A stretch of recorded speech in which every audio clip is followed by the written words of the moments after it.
I just have some follow-up questions just to clear a time frame in my mind. You said that you had met with Jimmy Harrell around 9:30 to 9:40 to sign off on some paperwork. Yeah. Did you see him after that? No, I saw him on the bridge. And how long after you signed the paperwork that you saw him on the bridge? I don't know. Ballpark? I mean, it had to be approximately from 9:40 to probably somewhere 5 minutes to 10 or something.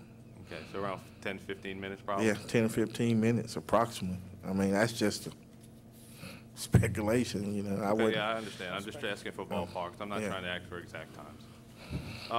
When you were on the rig doing the stump test, what type of preventative maintenance did you do to the BOP stack prior to splashing it? Prior to splashing? Yes, sir. We change out, on a normal rig move, we change out all the rubber goods and the BOPs. We check the pre-charge on all the bottles. You know, you have to adjust them for different water depths. We meg the ETs, they meg the cables, make all your electronic cables, and make sure we're not getting any water ingression in it. This rig move here, we changed out all the half-inch hoses on the BOP stack. Last rig move, we made all new hoses and tested them. You know, we changed out all the gaskets, all the filters in the rigid conduit manifold. I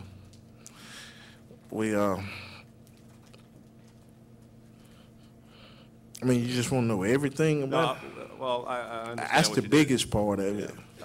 Is there any type of documentation or checklist that's done by you or anybody that you work with on that testing or whatever you repair, preventive maintenance? Yes.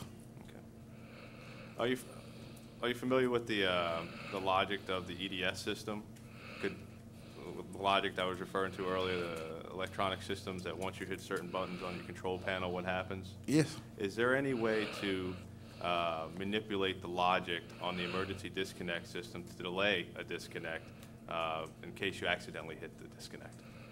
No. If you hit the button, that's what it does. Okay. Thank you. Yes. I've got a couple of follow-ups. Could you explain on this BOP stack exactly how the auto shear functions? The auto shear, it's got to be separation from the BOP. It's got to be, the LMRP got to separate, got to lift off the stack.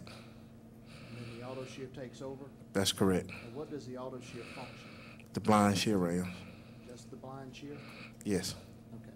Now, could you explain to me exactly how the dead man system works? Yes.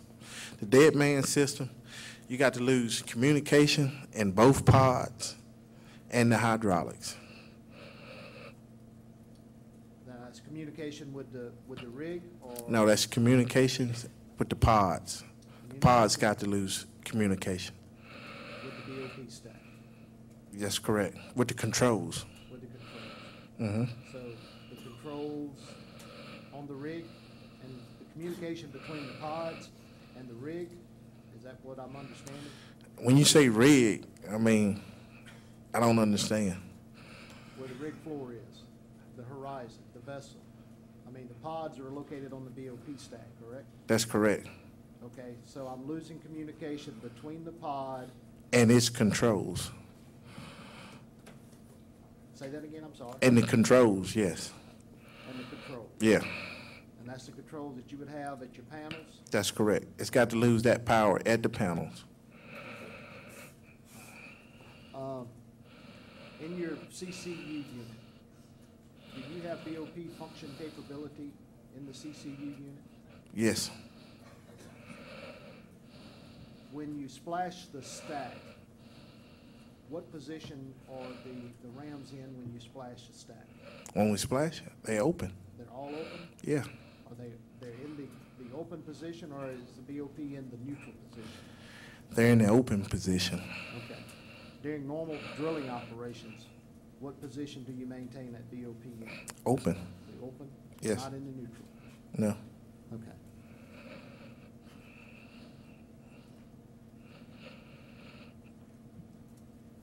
from your CCU unit,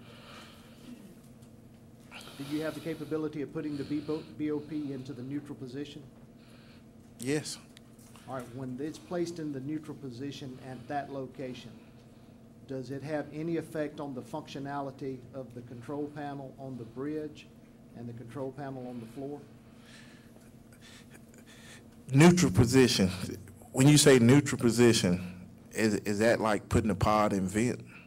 I don't know. I'm going by what Mr. Harrell told me yesterday, was that you have on your control panels, you have indicator lights that indicate that the BOP is in the open position, The closed position? the closed position, and then a neutral position. Well, the neutral position is called vent.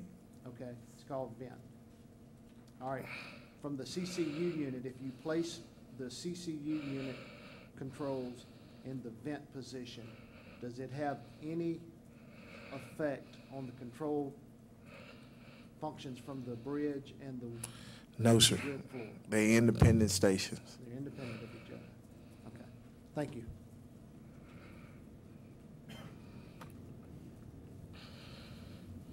A follow-up. So if you have the MUX line severed or disconnected, that would activate the dead man on the BOP stack?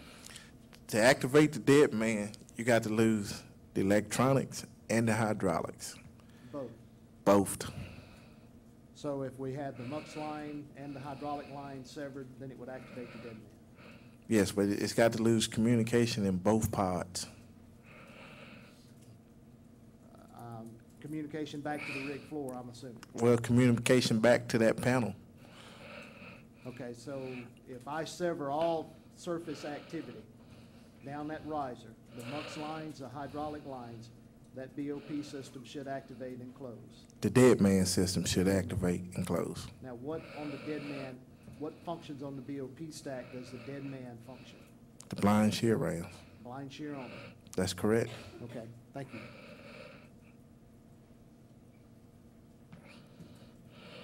Mr. Pleasant, I have a couple of real quick clarification questions here. During previous testimony yesterday in talking with Chief Mate Young, I believe he indicated that sometime prior to the actual explosion that he and you had a discussion or conversation in and around the subsea office. Do you recall that? I don't recall it. And then let me go back here to the activation of the EDS system. When you went to the bridge, you indicated that you basically activated the EDS on your own. Is that correct? That's correct, because I am the authority. So is it your understanding you don't need to ask the permission of the captain to do that? It depends on what the situation is. You know, if it's just for a watch circle, we getting outside our watch circle, yes. Yes, you need permission. But, Okay. no, go ahead.